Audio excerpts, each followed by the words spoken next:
Hey guys, today we're going to be talking about the CTA, which is a call to action. Now, what is a call to action? It is the prompt that you give to someone to perform a specific action, like the subscribe button which has come up.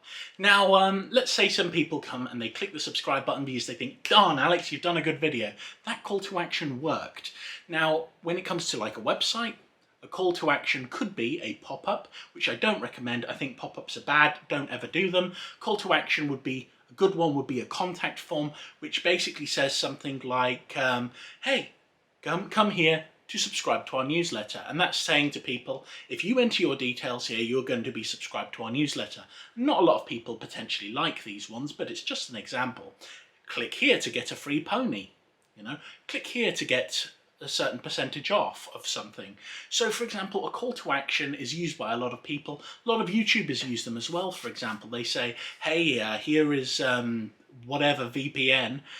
Click here in order to go through, in order to get hold of this VPN.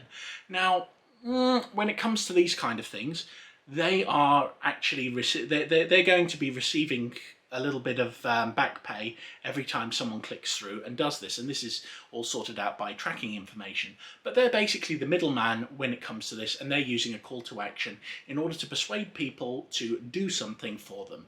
Anyway, that's call to action in a nutshell. Hope it helps. You have a lovely day. Bye!